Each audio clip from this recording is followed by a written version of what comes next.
like a framework I used to share, no?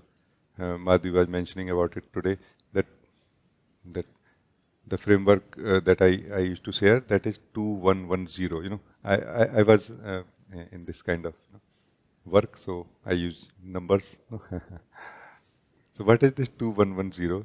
2 is where the self is completely believing it's imagining to be true, where there is no stable, continuous observer here. That is 2, lost in the thinking continuously and completely. From this 2, we should come to 1, meaning a constant observer of all that which is happening inside us. No? From this 2 to 1 to another 1, deeper one. That deeper one is presence, where we come in meditation, just being, just sitting.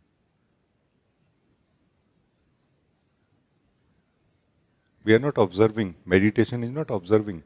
Meditation is not being aware of anything at all. Absolutely not. Let's be clear about it. There is a natural awareness, but we are not trying to be aware of anything here. And more importantly, we are not interested in being aware of anything right now. Because that interest is effort. It will keep us in the effort, model of effort. No? So this is 2-1-1, the inner one. And once we start sitting in the being,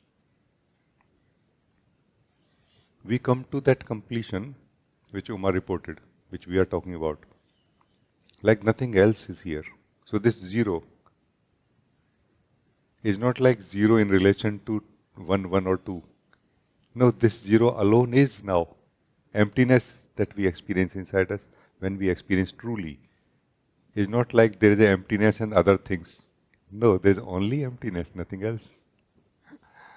There is nothing else. This emptiness is the self, out of which things are, it creates things. It creates a one, I am. The first thing it creates is one, I am. Now let's do the opposite, opposite outward journey from the self. From 0 to 1 to 1 to 2. So the 0, the complete, perfect one self creates a I am.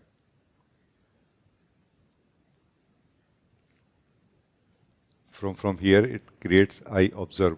I observe, I see, I am aware.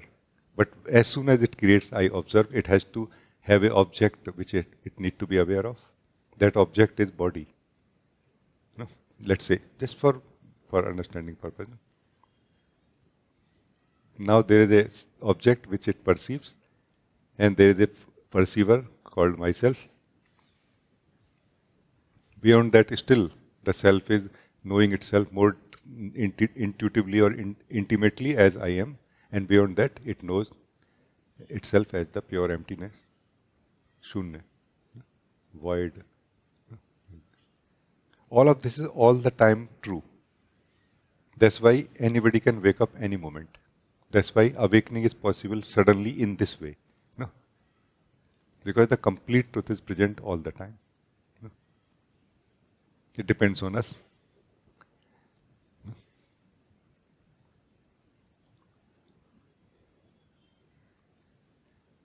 So that who is lost in the thoughts is the observer of thoughts.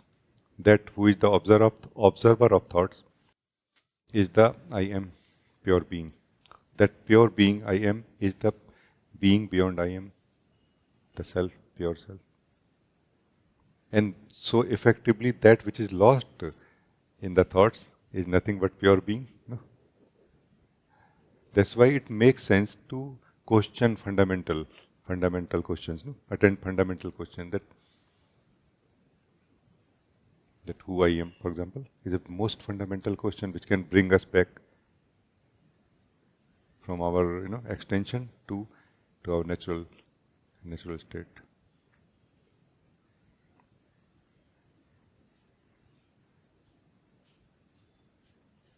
Have we not noticed that when we truly come to the state of observer, there is very less left there to be observed? The more truly we are staying in the state of observer, the less things are there to be observed. Because the same power which forms the perceived is playing as the perceiver right now. No? If we absolutely stay as the perceiver, there is nothing there to be perceived. It's just empty perceiving. And then we feel shocked, even for one moment. What I'm looking at, there is nothing there. And then our attention turns towards the perceiver, the truth of the perceiver. Who I am? Because there is nothing there to be perceived. So the perceiver has divided itself into so many things and entertaining itself, that as if there is something there which I have to look at, which I have to search, which I have to find, where I have to reach, until it turns inward, that who I am. That's why there is the importance of this 2-1, being a observer of everything that is inside us. Yeah. Thank you. I think it's very, very good. Somebody else can also talk. Thank you, Karuna. Very beautiful. Yeah.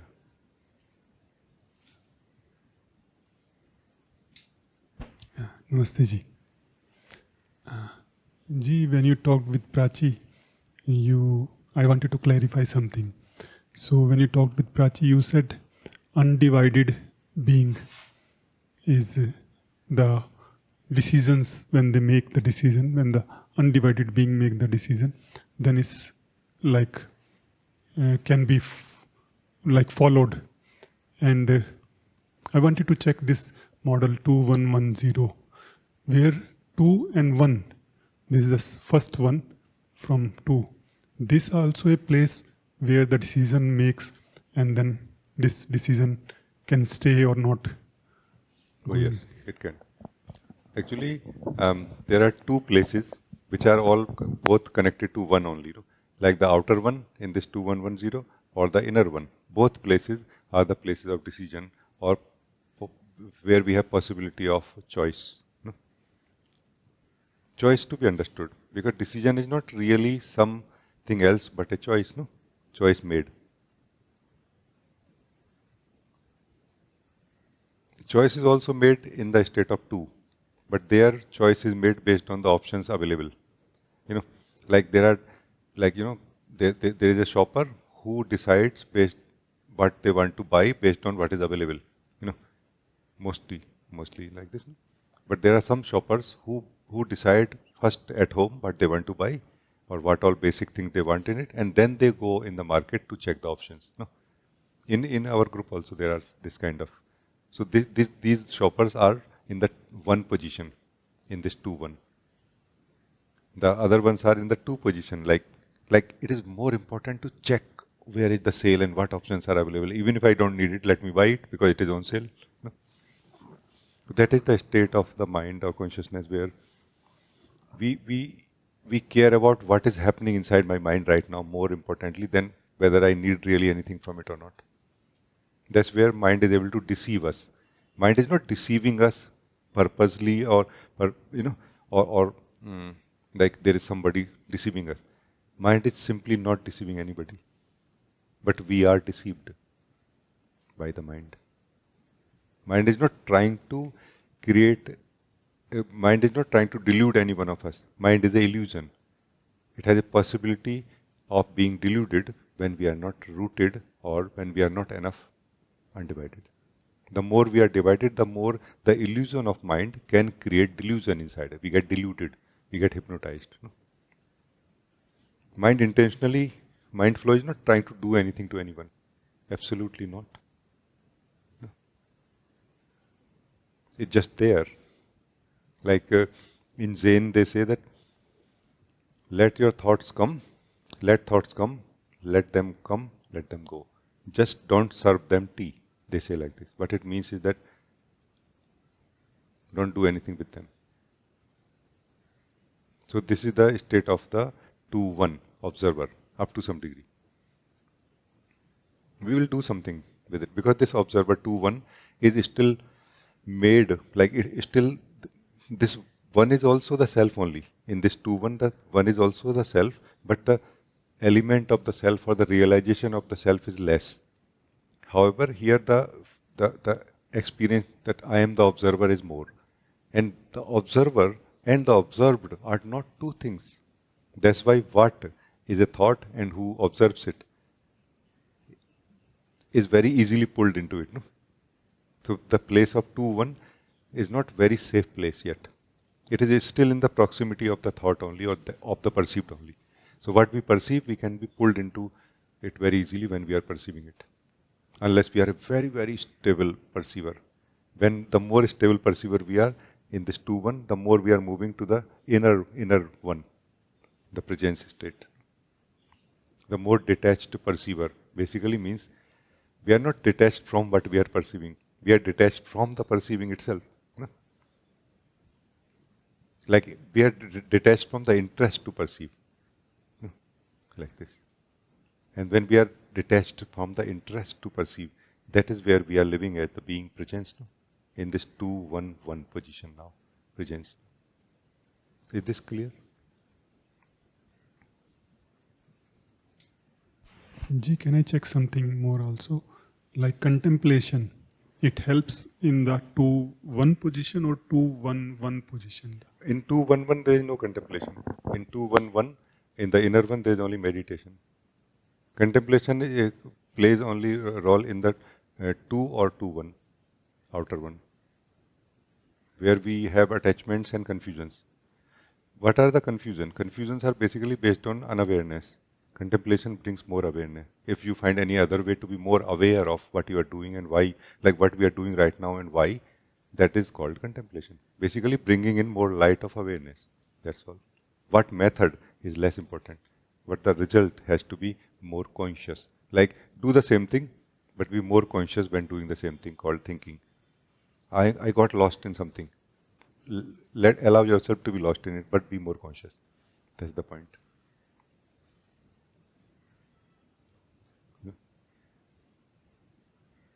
But a constant, in a way, more continuous awareness, consciousness, not like a fleeting. That fleeting awareness is just a thought happening in between. No? That, oh, I am aware of my thoughts. But I am aware of my thought. Does it remain in us? If not, then this itself is a thought only or something that happened. That's why a stable observer is more important than how well we observe it. Like this, which I shared recently in this just seeing in 3 steps. This just seeing in 3 steps is a way to kind of withdraw ourselves, from 2 to 1 to the inner one. So these 3 steps are like this. In first step, we come to 1 from 2. In the second step, from outer one to inner one. In the third step, we relax even more than that into 0 if possible. So that is a method also, not just the framework I am sharing, but also a method given directly mapped to that understanding.